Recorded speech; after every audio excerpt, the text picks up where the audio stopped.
오늘 본문 봅니다. 이 사람이 얼마나 높은가를 생각해. 이 사람이 누군가요? 멜기세덱. 멜기세덱이 얼마나 높은가. 그래서 유대인들이 신적인 존재로 여기는 아브라함과 비교를 해봅니다. 그죠? 아브라함과 비교해보니까 낮은 사람이 뭘 바치면 낮은 사람이 높은 사람한테 바치는 거죠. 그러면 멜기세덱이 아브라함에게 바쳤어요? 아브라함이 멜기세덱에게 바쳤어요? 아브라함이 멜기세덱에게 바쳤어요. 그러니까 멜기세덱이 아브라함보다 높다라는 논증을 하고 있는 거예요. 그리고 두 번째로 레위 족보에 들지 아니한 멜기세덱에게 바쳤다. 백성들은 누구에게 11조를 바쳐요? 레위 족에게 바치는 거예요. 성전에서 일하는 사람들 수고한다고 바치는 거예요. 그거 먹고 살라고요. 왜? 다른 직업 가지지 못하니까. 성전 일 보니까 다른 직업 못 가지잖아요. 좀 이런 이야기 할 때는 좀 은혜를 좀 받고 여러분 스스로 좀 생각해요. 레위 족보에 들지 않은 사람인데도 11조를 받았다.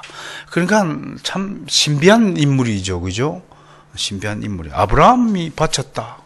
그리고 축복은 높은 사람이 낮은 사람에게 축복하는 거예요. 아브라함이 축복했어요? 멜기세덱이 축복했어요? 멜기세덱이 축복해서 뭐라 멜기세덱은 높다. 그렇게 반정하고 있는 거예요.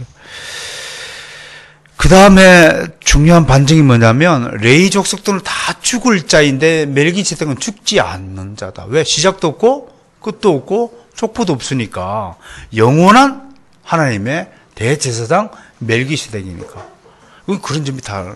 그러니까 얼마나 높으냐, 이 얼마나 높으냐를요 얼마나 신비스러우냐라고 바꿔서 해석을 해보면 금방 오늘 본문이 드러날 겁니다. 근데 오늘 본문에서 중에서도 오늘 저는 특별히 요즘 한국 교회 안에서 일어나는 타락한 현상 11조 문제에 대해서 오늘 특별히 방점을 두고 여러분에게 하나님 말씀을 전하고자 합니다. 성도의 신앙이 어디서부터 타락하느냐 하는 것은 매우 중요한 고찰 중에 하나입니다. 특히 한국 교회 안에서 태동하기 시작한 11조 신앙에 대한 비판적인 움직임과 문제의 제기들은 교회의 기반을 송두리째 흔들 수 있는 매우 심각한 현상으로 경계해야 한다고 할 것입니다. 11조 신앙을 비판하는 사람들의 목소리를 그대로 투영하여 시행해 본다면 교회가 어떻게 되겠느냐, 그것을 전제로 한번 상상해 봅시다. 아마 많은 교회들이 현실적으로 재정적 어려움에 봉착할 것입니다. 특히 개척교회 같은 경우는 헌금이 안 들어오면 무슨 수로 임대를 내고 무슨 수로 교회를 운영하겠습니까? 특히 작은 교회 담당 담임 사역자들의 생계의 문제가 현실적으로 나타나서 곤란을 겪게 될 것입니다. 이런 점에서도 바른 11조 신앙을 가지는 것이 매우 중요하다고 할 것입니다. 구약 성경에서 11조란 언어적으로도요, 히브리어로 마세로, 헬라어로 데카테인데, 이건 모두 뜻이 10분의 1이라는 것입니다. 10분의 1은 몇 프로죠? 10%. 그래서 11조를 하는 거죠. 한자로 11조, 조자가 법조문할 때 조자입니다. 그러면 왜 10분의 1을 11조라고 번역을 했을까요? 그것은 하나님이 정하신 명백한 법규다, 그런 뜻입니다.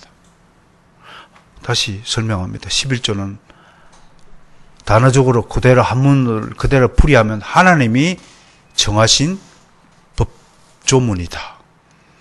법은 지켜야죠. 그죠? 지켜야 돼요.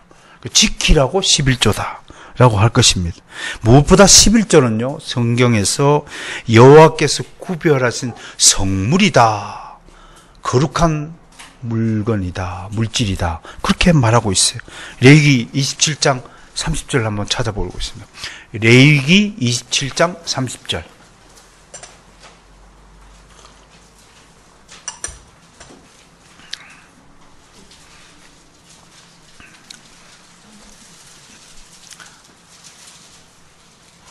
창세기, 출애굽기, 레위기, 민수기, 신명기입니다. 세 번째 책입니다. 찾으셨나요? 네, 함께 읽습니다. 시작. 그리고 땅의 10분의 1, 곧 그 땅의 곡식이나 나무의 열매는 10분의 1은 여호와의 것이니 여호와의 성물이라. 제가 한 말이 아니죠. 성경에 분명히 여호와의 성물이다. 그러면 여호와의 성물은 하나님께 구별하여 드려야 되는 거죠. 하나님의 것이니까 하나님께 드리는 것이 마땅하죠. 그 성경에 분명히 이렇게 기록되어 있습니다. 그러니까 이런 구절을 근거로 우리는 먼저 11조에 대해서 거룩한 생각과 믿음을 가져야 한다. 결론적으로 먼저 말씀을 드립니다.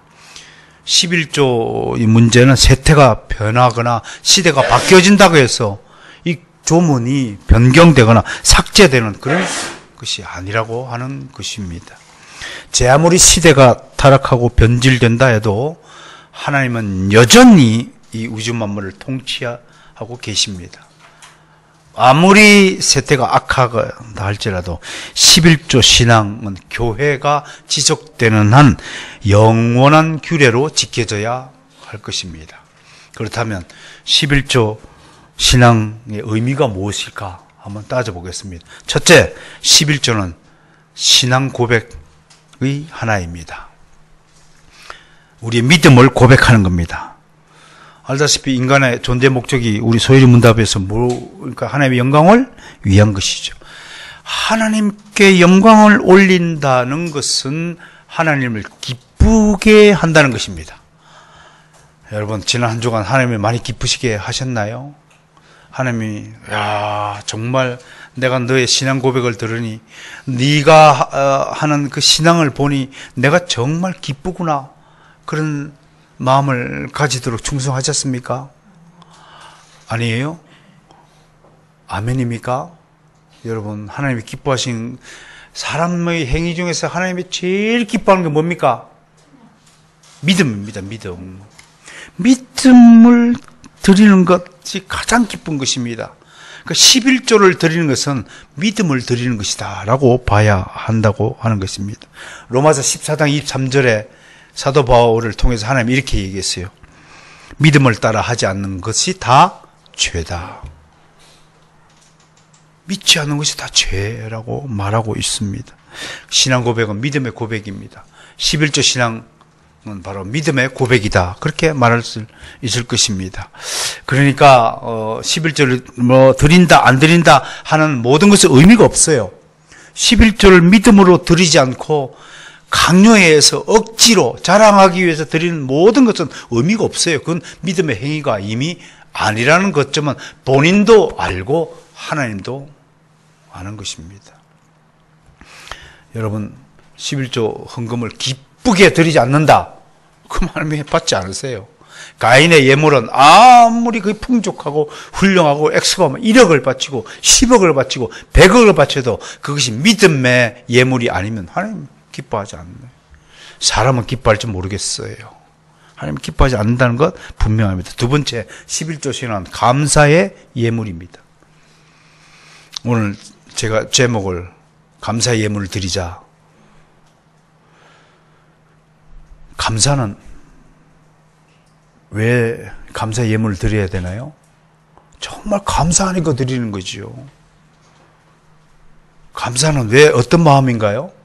내가 은혜를 받았으니까 감사하는 거죠. 나를 괴롭히고 나에게 해를 끼친 사람에게 감사합니다. 그러면 약간 맛이 간 사람이지. 나를 도와주고 나를 기쁘게 하고 나를 행복하게 하고 나에게 유익을 끼치고 나를 보호해주고 나를 칭찬해주고 격려해주고, 그러니까 감사한 거죠. 여러분, 하나님께 감사하는가요? 여러분, 정말 하나님께 감사한 마음을 잃지 않고 계신가요? 진짜 하나님 감사합니까? 하나님이 여러분의 인생을 개입하고 여러분의 인생을 감찰하시고 도와주신다고 믿습니까? 하나님이 여러분을 위험에서 건져주시고 여러분들이 고통에서 면하게 해주시고 여러분의 슬픔의 눈물을 닦아주시는 분인 줄 믿으십니까? 여호와는 나의 반석이요 나의 요새스요 나의 비알파이요 산성이라는 사실을 믿으시냐고요. 그럼 감사해야죠. 그럼 왜 감사 예물 드려야 돼요? 모든 만물이 누구 겁니까? 하나님 거잖아요. 요즘 뭐 여성단체들에서 페미니스트들이 표지를 썼더라고요. 나의 삶, 나의 인생은 나의 것, 나의 자유를 뭐 제한치 말라 이렇게 하는데 정말 엉터리 같은 소리입니다. 그분들에게 앞에 누구 용기 있는 분은 편말 하나 쓰고 1인 시위를 좀 하세요. 네가 네 인생 만들었냐? 아니 자기가 자기 인생을 만들지 않고도 나의 인생은 나의 것, 나의 자유를 막 구가하겠다고 하는 인생의 그 대바라진 그 못된 짓을 생각해 보세요. 어떻게 내 인생이 내 겁니까? 내 인생이 내 거 절대로 아닙니다. 이 세상 모든 만물은 모두 하나님의 것입니다. 왜? 하나님 만드셨으니까요. 하나님이 내게 생명 주셨으니까 나의 생명, 나의 인생, 내 것, 내 생명, 내 인생이 아니라 하나님의 것입니다. 명백합니다. 그런데 우리는 지금 하나님의 것을 받아 누리는 사람들입니다.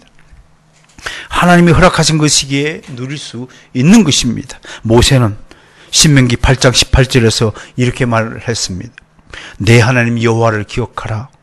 그가 내게 재물 얻을 능력을 주셨습니다.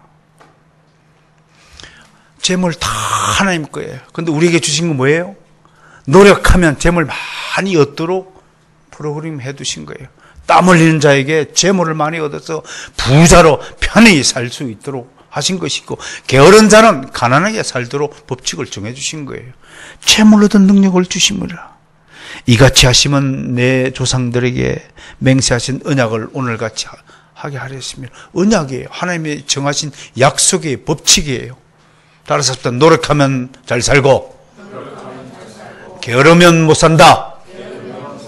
하나님이 반포하신 언약이에요. 규례예요. 영원한 법칙이에요. 욥의 고백도 들어볼까요? 욥기 1장 21절에서 유명한 욥의 신앙 고백이죠. 이르되 내가 모태에서 알몸으로 나오선즉 또한 알몸이 그리로 돌아갈지라. 뭐로 태어났다고요? 알몸으로 태어났어요. 옷 입고 태어나신 분 손 들어보세요. 손에 금덩어리 쥐고 태어난 사람 손 들어보세요. 그렇지 않습니다. 알몸으로 태어났다고 고백해요. 주신이도 여호와요, 거두신이도 여호와시니.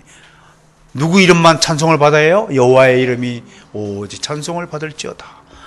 라는 욥의 순수하고 충정한 신앙 고백을 들어보세요.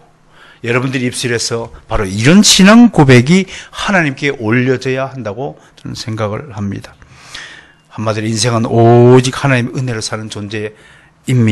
은혜를 받은 사람은 반드시 은혜를 기억하고 감사함의 은혜에 보답해야 됩니다. 여러분, 십계명에 왜 부모를 공경해야 한다고 말을 합니까? 부모님에게 은혜를 받았기 때문에 부모님에게 은혜에 감사해야 되는 겁니다. 그러므로 부모에게 불효한 자는 그건 하나님도 용서하지 않고 사람도 용서하지 않고 사람도 개, 돼지, 짐승 취급을 하는 것입니다. 불효자는 어느 곳에도 쓸 자리가 없는 것입니다. 육신의 부모마저도 이럴진데 우리를 있게 하신 우리의 존재의 근원이신 우리의 창조주 되시고 우리의 구속주 되시고 우리의 영원한 통치자 주인 되시는 하나님을 공경하지 않으면 어찌 인간이라고 할 수 있겠습니까? 그런 점에서 11조는 받은 하나님 은혜에 대한 최소한의 보답입니다. 세상 사람들은 빌려주면 뭐 다 돌려달라고 하잖아요. 여러분, 전셋집에 살다가 때가 되면 주인이 나가라 그러면 어떻게 해야 돼요? 다 나가야 돼요. 다 나가야 돼요. 여러분, 돈 1,000만 원 빌렸으면 다음에 어떻게 갚아야 돼요? 1,000만 원에다가 이자 돈 안 갚고 원금만 달라고 하는 사람은 엄청 좋은 사람이에요. 그렇죠? 근데 하나님은 1,000만 원 빌려줘 놓고 우리에게 100만 원만 돌려달라고 하시는 거예요. 근데 그 규례를 어긴단 말이에요. 그러면 그건 인간이 아니죠. 생각을 해보세요. 1,000만 원을 빌려놓고 나중에 이렇게 내가 언제 당신한테 1,000만 원 빌렸어요? 난 빌린 적 없어요. 100만 원도 못 줘요. 다 내 거예요. 라고 주장하는 것과 뭐가 다릅니까, 이게요? 혹시 그런 사람이 있나요? 저한테 혹시 돈 빌려 가신 분들 잊으시면 빨리 갚으세요. 혹시 내가 여러분들에게 돈을 빌린 적이 있나요? 우리 할아버님 말씀대로 따랐습니다. 빌린 돈은 하루 전에 갚자. 못 갚으면 사전에 용서를 구하자. 이게 정말 간단한 것 같지만요, 매우 깊은 인생 철학이 있다고 저는 생각합니다. 세 번째 11조 신앙의 의미가 뭐냐? 그건 바로 가난한 이웃을 위한 일입니다. 11조는 때로 다양한 계층의 가난한 이웃을 위해 사용되었습니다. 우리 주변엔 늘 가난한 사람들이 존재하죠. 교회의 사명 중 하나는 바로 이들을 돌보는 것입니다. 특히 중요한 것은 교회는 가난한 사람들이 교회로 찾아오기를 기다리는 것이 아니라 교회가 먼저 그들을 찾아 나서야 한다고 하는 것입니다. 이것이 예수님이 말씀하신 이웃 사랑입니다. 이것이 이웃을 내 몸처럼 사랑하라라는 것입니다. 여러분들은 여러분들의 몸을 얼마나 사랑하는가요? 여러분들은 여러분 자신을 얼마나 사랑하는 존재인가요? 근데 예수님은 거꾸로 말씀하셨거든요. 누구든지 자기를 부인하고 날마다 십자가를 지지 않는 자는 나를 쫓아올 수 없느니라. 자기를 부인하고 이웃은 나를 사랑하는 것 이상으로 사랑하라고. 근데 그게 우리가 꼭 생각해야 될 것이 있는데, 먼저 이웃을 사랑하라고 하는 것입니다. 나를 사랑하는 것이 아니라 먼저 옆 사람을 사랑하라고 하는 것입니다. 옆 사람 인사합시다. 먼저 사랑합시다. 네. 그러니까 밥도 제발요. 밥도 앞 사람이 먼저 먹으면 따라서 먹으세요. 먼저 드세요. 어른들 앉으면 먼저 드세요. 그런 좀 모양을 갖추면 얼마나 아름다운 모습이 되겠습니까? 예수님은 외적인 11조보다 더 중요한 것은 마음이고 삶이라 하셨습니다. 예수님은 새 계명을 발표하시면서 하나님의 사랑과 이웃 사랑을 2대 핵심 요소로 말씀하셨습니다. 하나님을 사랑하는 자는 반드시 이웃을 내 몸처럼 사랑해야 한다는 것이 기독교 핵심 정신입니다. 예수님은 이러한 마음가짐 없이 형식적인 11조를 내고 어시되던 바리새인들을 매우 질책했습니다. 높은 자리를 탐하고 가난한 과부의 것을 삼키는 자들이라고 호통을 치셨습니다. 여러분, 욕심 버리세요. 하나님 앞에 욕심 부릴 것 다 하나도 없습니다. 다 부질없는 짓입니다. 다 허공에 있는 바람을 잡으려고 하는 만큼 흠한 일입니다. 부자 되려고도 하지 마세요. 높은 자리에 올라서 의시 되려고 하지 마세요. 그러면 딱 바리새인 되는 겁니다. 많이 가지 마세요. 그러면 딱 그 누굽니까? 자린고비 놀부심보 되는 겁니다. 많이 가지면 뭘 할 겁니까, 여러분? 여러분, 많이 가지면 좋은 일 한다고 하나님을 위해서요, 열심히 쓰기 위해서 난 열심히 돈을 벌어야 되고 하는 사람은 포기하세요. 중단하세요. 그런 방식으로 하나님을 영화롭게 기쁘시게 할 수 없습니다. 하나님이 가난뱅입니까? 하나님은 모든 것을 다 가지신 분이십니다. 하나님을 우리가 돕는다고요? 절대로요. 우리는 요만큼도 하나님을 도울 수 없습니다. 하나님이 도움을 받을 필요가 없는 완전하신 하나님이십니다. 그러니 포기하세요. 그냥 이렇게 생긴 것. 제가 장동건처럼 생겼으면 뭐하러 이 자리에 서 있습니까? 벌써 영화배우 됐겠죠. 이렇게 생기게 만들었으니까 이 자리에 서서 하나님 말씀을 대언하는 겁니다. 여러분들도 마찬가지예요. 여러분들 같이 생기게 만든 건 하나님의 다 뜻과 섭리가 있는 것이에요. 그러니 못생겼다고 슬퍼하지 마세요. 키 작다고 기죽지 마세요. 뭐 어떻게 생겼다고 투덜대지 마세요. 저기 TV 브라운관에 나오는 예쁜 여자들, 탤런트 여배우들, 또 남자 배우들 그 얼굴에 기준을 놓고 비교하지 마세요. 그 얼굴은 기준이 안 됩니다. 그건 특별한 것들이고, 이 기준은 나보다 못생겨야 보통 평면적인 기준입니다. 기준을 높게 설정하면 여러분이 불행한 것입니다. 여러분들 얼마만큼 살아야 되느냐? 하루 밥 3끼 먹는 것으로 만족하세요. 그렇다면 하나님의 영광이 드러날 것입니다. 그런 순수한 마음을 가진 사람을 하나님이 이렇게 세워준다 이겁니다. 네 번째로 11조는 사역자들의 생계수단입니다. 레위기에 따르면 11조의 1차적 기능은 하나님께 드리는 예배에 수종드는 자들, 주로 레위인들을 부양하는 것이었습니다.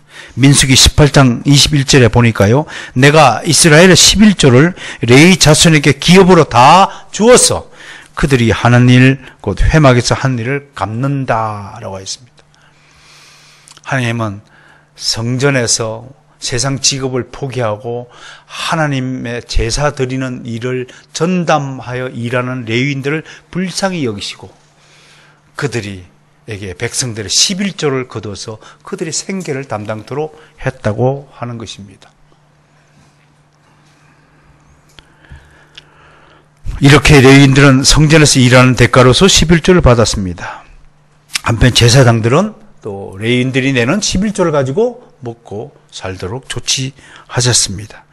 교육자들의 생계 문제를 해결했던 것이죠. 물론 지금의 교육자들은 레위인도 아니요 제사장도 아닙니다. 그러나 교육자들의 생계를 위한 교회 11조 사용이 결코 비성경적이라고 우리는 말할 수가 없을 것입니다. 특별히 예수님은 단 한 번도 11조를 폐지하라고 말씀한 적이 없다는 것을 유념해야 됩니다. 이러한 11조가 어떻게 출발했느냐 하는 것이 오늘 히브리서에 나타나 있는 것입니다. 그 기원은 모세율법이 생기기 이전의 11조는 이미 오늘 본문에 있는 아브라함 때로 거슬러 올라가는 것입니다. 어떤 사람은 11조의 규정이 모세율법에 규정되기 때문에 율법은 폐지가 된 것이고 그러므로 오늘 우리는 11조 규정을 지킬 필요가 없다라고 주장하는 사람들의 논리를 지금 저는 여러분을 반박하는 것입니다. 11조는 모세율법 이전에 있는 것임을 히브리서가 증명하고 있습니다. 아브라함은 멜기세덱을 만난 지 그에게 10분의 1을 자원하는 마음으로 드렸습니다. 보통 사람 같다면 멜기세덱이 누구인지 알아보지 못했을 것입니다. 여기서 중요한 것은 어떻게 아브라함은 멜기세덱을 보자마자 그가 의와 평강의 왕이라는 사실을 알았을까예요. 창세기 6장 8절인가요? 보면 노아가요. 우리말로 번역은 이렇게 되어 있잖아요. 노아가 하나님께 은혜를 입었더라. 10절인가요? 6장 10절인 것 같습니다. 그렇게 번역되지만 영어 성경은 Noah found his favor in the eyes of the Lord 라고 되어 있습니다. 노아가 하나님의 눈에서 하나님의 자비하심을 보았다 라고 되어 있습니다. 어떻게 노아가 하나님의 눈에서 하나님의 그 호의를, 자비를, 선하심을 보았을까요? 그건 노아가 이미 믿음의 눈이 형성이 되어 있었다는 것을 반증하는 것입니다. 오늘도 마찬가지입니다. 아브라함이 왜 위대한 믿음의 조상인가요? 멜기세덱을 보았을 때 보통 사람은 그냥 보통 사람을 보았을 거예요. 왜? 지 눈으로 보니까요. 여러분 믿음의 눈이 왜 다른지 아십니까? 여러분 영적인 눈이 왜 다른지 아십니까? 그게 다른 겁니다. 자기 눈을 가지고 세상을 보는 사람은 절대로 이 눈을 이해하지 못합니다. 아브라함은 멜기세덱을 보자마자 아, 이분이 하나님이 보내신 의와 평강의 왕이라는 사실을 알았던 것입니다. 척 보면 애해야 됩니다. 옛날 코미디언이 그랬잖아요. 돌아가셨지만 척 보면 애입니다. 이 정도의 눈은 가지고 살아야 하는 것입니다. 아브라함이 그런 눈을 가지고 있었기 때문에 멜기세덱을 알아본 것입니다. 하나님의 영원한 대제사장임을 알아본 것입니다. 그래서 아브라함은 그에게 감사 예물을 드린 것입니다. 강요해서 드린 것이 아닙니다. 하나님이 전쟁에서 승리하고 돌아온 나를 위로하기 위해 찾아오셨구나. 대제사장 멜기세덱을 대표해서 대신해서 나에게 보내셨구나 라는 것을 알게 된 것입니다. 그래서 아브라함은 주님께 드린 것입니다. 주님은 이를 영광 가운데 기쁘시게 받으신 것입니다. 그리고 받으신 만큼 꿀꺽하고 아무 조치도 하지 않은 주님이 아니셨습니다. 이에 주님은 멜기세덱을 통해서 아브라함에게 축복했습니다. 히브리서 본문은 이것을 이렇게 설명합니다. 예물은 낮은 자가 높은 자에게 드리는 것이고 축복은 높은 자가 낮은 자에게 드리는 것이다 라고 설명합니다. 그리고 11조는 죽은 자에게 드리는 것이 아니라 살아계신 주님께 드리는 것이다. 오늘 설명하고 있습니다. 얼마나 탁월한 신학적 해석입니까? 11조에 대한 이 탁월한 신학적 해석을 히브리서를 읽지 않고는 우리는 맛볼 수 없습니다. 그러면서 11조 신앙을 거부한다고요? 있을 수 없는 일입니다. 그건 하나님의 영광을 가리는 것입니다. 구약시대 백성들은 율법에 따라 같은 인간인 레위족과 제사장들에게 11조를 바쳤습니다. 그들은 우리와 같이 동일하게 죽을 자들이었습니다. 그러나 오늘날 우리는 영원히 사실 주님께 드리는 것입니다. 죽을 자에게 11조를 드리는 것이 아니라 영원히 사시는 멜기세덱에게 아브라함이 11조를 드렸다고 하는 것입니다. 그런데 이 11조는 영원히 사라지지 않고 하나님 나라에서 기억됩니다. 하나님은 언제나 하나님께 영광을 올리는 자를 외면하지 않으십니다. 영광을 받으신 만큼 축복하십니다. 하나님의 11조 신앙을 얼마나 기뻐하신가를 잘 알 수 있는 대목이 있습니다. 그것이 창세기 14장과 15장에 기록된 내용입니다. 잠시 창세기 14장 15장 가보겠습니다.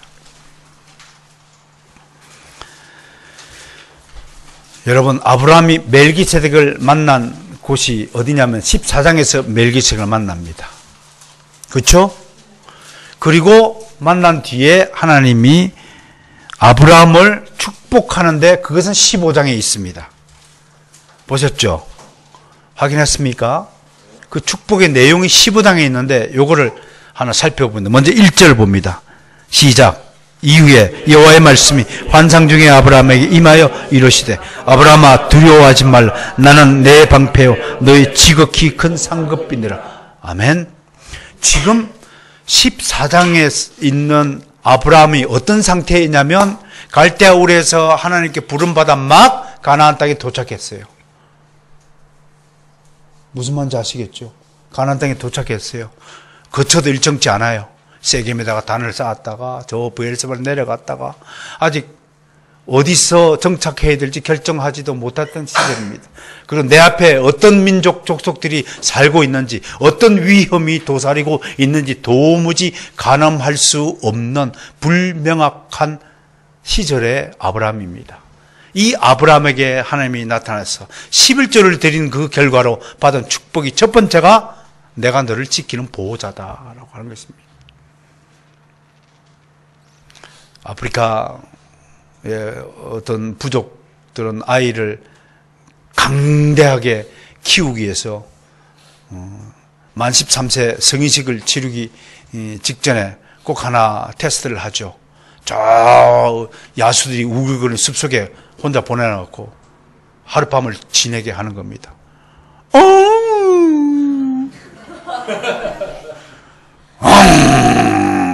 늑대 소리가 울리는 거. 간이 약한 아들은 쫄아가지고 덜덜덜덜 하고 오줌을 싸고 막 난리를 떨고 소리를 부르고 그 시간 하룻밤 지내게 한다고 합니다. 담을 키우기 위해서요. 모름지기 사내의 대장부는 담이 커야 돼요. 두려워하지 않아야 돼요. 괜히 뭡니까 공동묘지를 지나가면 사람들이 왜 큰 소리로 노래를 부르죠. 3천만 잠들었을 때 그렇게 해서 두려움을 극복하는 거잖아요. 그런데 아침에 탁 눈을 뜨고 보니까 눈앞에 누가 있었나요? 바로 지책의 옆에 아버지가 밤새 창을 들고 자식을 지키고 있었다고 하는 거예요. 자식은 그것도 모르고 두려움에 떨고 있었지만 우리 하나님이 이러신 분이십니다. 아브라함이 그렇게 말하는 겁니다. 네가 어떤 위험에 있더라도 나는 항상 네 옆에 지키고 있다라고 하고 있는 것이 첫 번째 축복의 내용입니다. 두 번째는 뭔가요? 4절입니다. 4절. 자손이 없어 근심하는 아브라함 하나님은 이렇게 말씀하셨어요. 네 몸에서 날 자가 네 상속자가 된다고 축복하신 거예요. 그리고 그를 바깥으로 이끌어낸 다음에 밤하늘을 바라보게 하시고 하늘을 보라. 뭐가 있느냐? 무별. 수없이 많은 별을 보라라고 하시면서 바로 네 자손이 이와 같으리라. 자손이 이렇게 많다면 분명히 내 몸에서 태어날 자가 있다 없다? 증명이 되는 거예요. 자손이 있다는 거예요. 그리고 7절을 보세요. 7절. 세 번째로 무슨 축복을 해요? 아브라함이 머물고 있는 땅을 가리키면서 지금 어느 땅에 정착해야 될지 모르는 아브라함에게 땅을 주겠다는 약속은 어마어마한 축복이죠. 희소식이죠. 여러분, 집 없이 서름을 받고 또 내일은 어디로 이사를 해야 되나? 제가 24번을 이사를 한 사람인데요. 이사 때만 되면 어디로 옮겨야 할 때 하나님이 내가 영원히 살 수 있는 주택을 다 하나 선물해다 칩시다. 여러분, 집에 처음에 이사를 들어갈 때 이 엉덩이가 그냥 있는 줄 아십니까? 흔들고 축복해. 아브라함이 지금 그런 기분이에요. 정말 죽을 때 보세요. 이 땅을 너에게 주어 소유로 삼게 하겠다고 약속하고 계셨습니다. 이를 종합하면요, 하나님은 지금 축복을 할 때도요, 하나님 법칙이 있어요. 이걸 잘 아셔야 돼요. 하나님은요, 가장 시급한 문제를 해결하시는 축복을 주십니다. 여러분, 지금 가지고 있는 고민거리가 뭔가요? 그걸 놓고 아뢰길 바랍니다.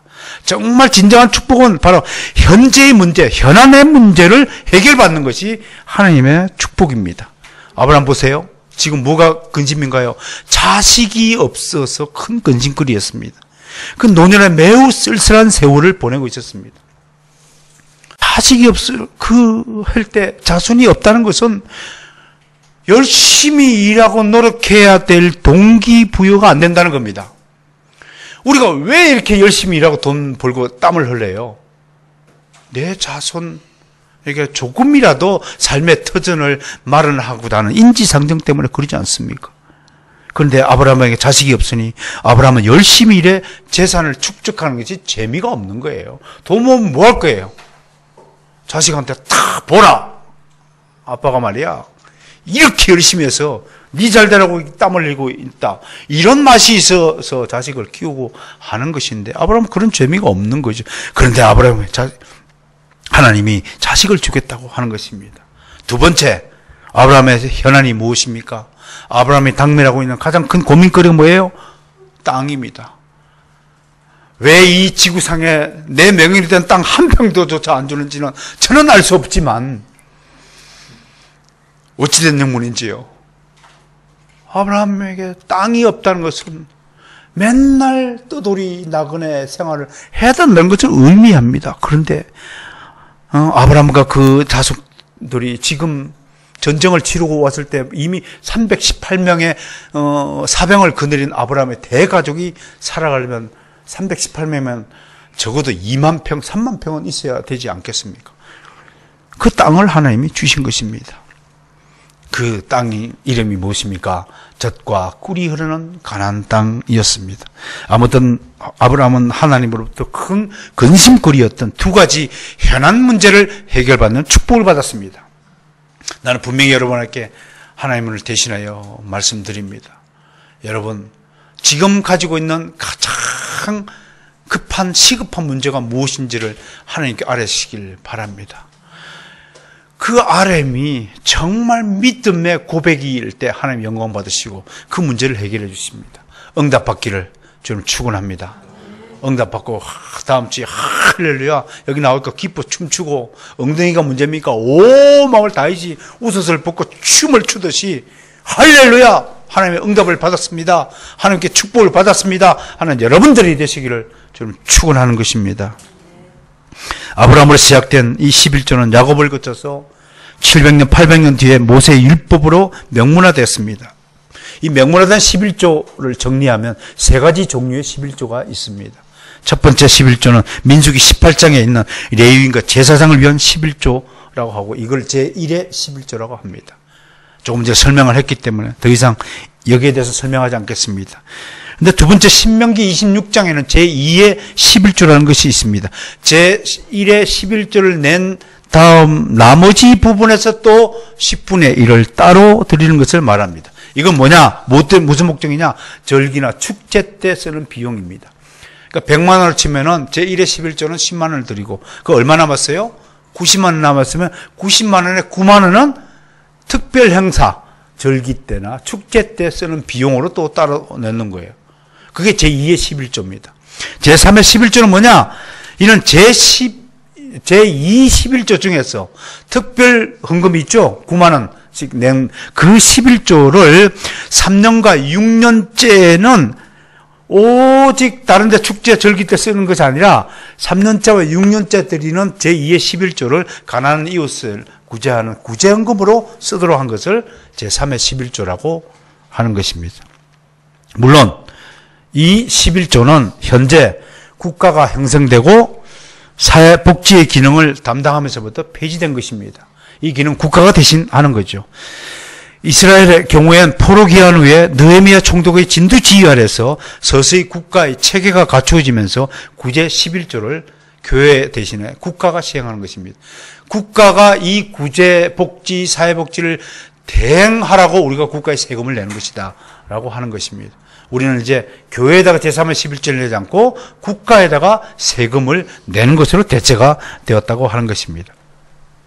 물론 11조에 대한 예외 조항도 성경은 규정해 두고 있습니다. 11조를 내지 않아도 되는 예외입니다. 출애굽기 23장에 의하면요, 안식년에는 파종함과 추수함이 없으므로 안식년 때는 11조를 내지 않아도 되는 것입니다. 대신에 하나님은 6년째에 평소보다 2배, 3배 이상 소득을 올리게 하십니다. 그 얘기는 뭔가요? 안식년에 내야 될 하나님께 대한 감사 예물을 6년째에 2곱으로 내라는 하나님의 비밀한 섭리가 여기 또 숨어져 있다고 하는 것입니다. 그러니까 안식년 전에 바로 직전 내에 미리 2, 3년치 먹을 수확을 이루도록 하나님 은혜를 베푸셨다고 하는 것입니다. 마지막으로 이 11조 신앙이 우리까지 흘러 들어오면서 어떻게 발전되고 어떻게 퇴적됐는가를 살펴봅니다. 아시다시피 구약시대 11조는 하나님의 분명한 법으로 규정된 것입니다. 그러자 시간이 흐르자 대부분 형식적인 11조 생활을 하고 말았습니다. 11조가 점점 사라지자 제일 먼저 피해를 입는 사람들은 레위 지파에 속한 사람들입니다. 여러분, 예수님 시절에 사마리아 강도 이야기 중에 등장하는 사람들이 몇 분 있죠. 처음엔 제사장이 지나가고, 두 번째는 레위인들이 지나가고, 예루살렘을 떠나서 여리고로 왜 떠나가요? 예루살렘 성전에 있어야 될 그 제사장과 레위 지파가 여리고로 왜 가요? 사람들 11조금을 안 내니까, 먹고 살 것이 없으니까 여리고로 가갖고 돈 벌러 가는 거예요. 돈 벌러 가는 길에 아픈 사람이 있으니까 어떻게 해요? 지금 제 시간에 도착해야 지금 일을 할까 말까 하니까 급하니까 돌볼 수가 없어서 스쳐 지나간 것이에요. 그걸 놓고 제사장과 레위 지파가 뭐 나쁘다 할 것이 아니라 그 근본적인 원인, 왜 제사장과 레위인이 그 시간에 성전에 있어야 될 그 시간에 떠날 수밖에 없는가? 그건 백성들의 책임이 있다고 할 것입니다. 제사장들이 먹고 살 길을 찾기 위해 성전을 떠나 직업을 가지게 되었습니다. 제사장 없는 성전은 이미 하나님의 거룩한 제사가 사라지고 형식적인 제사가 많이 남았다고 할 것입니다. 말라기 시대 때는요, 이렇게 기록되어 온 나라가 11조를 하지 않았다고 합니다. 그래서 말라기 3장 9절에 하나님이 이렇게 질책하십니다. 너희 온 나라가 나의 것을 도둑질하였으므로 너희가 저주를 받았느니라. 11조 신앙 안 하면 하나님께서 어떻게 하신다고요? 저주를 내린다고 말씀하셨습니다. 신약시대 때 대표적으로 형식적인 11조 신앙을 가진 사람들이 바리새인들입니다. 그들은 11조를 잘하고 있다는 것을 자랑으로 여기며 떠벌렸습니다. 오히려 11조를 안 내서 문제인데 바리새인들은 11조를 너무 잘 내서 문제예요. 나는 30조 했어. 나는 진짜 11조를 낼 수 없는 상태에서 딱 가서 팔아서 냈어. 나는 좀 하나님 앞에 의인이야. 이런 사람들이 바리새인들이었습니다. 그들은 속으로는 11조 신앙을 하지 않는 이들 경매라고 지적질했습니다. 그들은 11조 신앙을 지키지 못하는 가난한 이들을 돕지는 않으면서 그들보다 자기들이 훨씬 의로운 자로 자만했습니다. 이런 바리새인의 행태에 대해 예수님은 준엄하게 꾸짖으셨습니다. 누가복음 11장 42절 제가 여러분 앞에 봉독해 올리겠습니다. 화 있을진저 너희 바리새인이여, 너희가 박하와 온향과 모든 채소의 11조, 농사 지은 거 11조 다 드리고, 네가 사업해서 땀 흘려 사업하고 버리던 박하와 온향 11조 다 드리고, 그러나 그건 다 잘 드리면서 공의와 하나님께 대한 사랑은 버리는도다. 하나님의 사랑이 뭐예요? 이웃 사랑입니다. 가난한 이웃을 돌보지 않고 멸시하고, 니가 그때는 11조도 안 내는 것들이 무슨 신앙인이냐 하는 꽃가운 마음을 가지면서 자기들은 니들보다 내가 훨씬 하나님 앞에 의로운 자야 라고 교만을 떨었습니다. 예수님이 이렇게 말씀합니다. 그러나 이것도 행하고, 이것은 뭐예요? 박하와 온향과 채소의 11조도 행하고, 저것도 버리지 말아야 된다. 가난한 이웃을 돌보는 일도 버리지 말아야 된다. 하나님에 대한 사랑도 버리지 말아야 된다. 믿습니까? 이렇게 꾸짖었습니다. 하나님이 이웃을 돌보지 않는 무관심과 무자비하심을 미워하십니다. 하나님은 사랑이 아닌 모든 행위를 인정하지 않습니다. 사랑이 아니면 아무것도 아닙니다. 사랑이 아니면 소리칠 필요도 없고 꾸짖을 필요도 없고 관심을 둘 필요가 없습니다. 나하고 아무 관계가 없는 사람한테 말을 걸 필요도 없고 그를 위해 기도할 필요도 없습니다. 사랑하니까 여러분 기도하고, 사랑하니까 우리가 서로 교제 나누고 하는 것 아니겠습니까? 여러분 정말 옆 사람하고 인사해야 됩니다. 사랑합니다. 고백해야 됩니다. 사랑합니다. 이 말이 정말 뜨겁게 나와야 됩니다. 11조는 중요한 이웃사랑의 도구입니다. 정말 하나님을 사랑하고 이웃을 사랑하는 마음을 담아서 11조 생활, 헌금 생활 뜨겁게 감사하는 마음을 담아서 잘 하시기를 좀 축원합니다. 만약 당신이 정말로 하나님을 사랑하고 이웃을 사랑하게 되면 11조 믿음을 저버리지 마시길 바랍니다. 일부 비판자들은 11조 규례는 이방 종교나 문화의 산물이 모방이라고 주장하지만, 아브라함이 멜기세덱에게 10분의 1 바친 것은 이방 종교의 개입도 아니고 강요에 의해서도 아니고 의와 평강의 왕이자 하나님의 큰 대제사장임을 알아본 아브라함의 믿음 때문에 드린 것입니다. 누가 시켜서 드린 것이 절대로 아닙니다. 이 성경의 정언은 매우 명백한 것입니다. 또 비판자들은 11조는 율법 시대에만 적용되는 것이므로 복음의 시대는 폐지된 규례라고 주장합니다. 그러나 하나님과 이웃에 대한 사랑은 규례로 지키는 것이 아니라 참된 믿음으로 지키는 것입니다. 11조는 하나님에 대한 사랑입니다. 11조는 이웃을 사랑하겠다는 결심입니다. 사랑하는 성도 여러분, 우리의 신앙은 아름다워야 합니다. 그 아름다움은 모든 사랑의 텃밭에서 자라는 식물이어야 합니다. 여러분들의 마음을 사랑으로 가꾸시기 바랍니다. 그리고 정말 옆 사람을, 특히 진짜 가족인 우리 바로선 개혁교회 성도들끼리 뜨겁게 사랑해야 할 것입니다. 좀 부족하면 채워주면 되고요. 모자란 것도 채워주면 되고, 잘못한 건 바로잡을 수 있는 것입니다. 다 사랑으로 다 할 수 있는 것이라고 저는 믿습니다. 더욱 사랑하는 우리 바로선 개혁교회 성도들이 되시기를 저 여러분 축원합니다. 하나님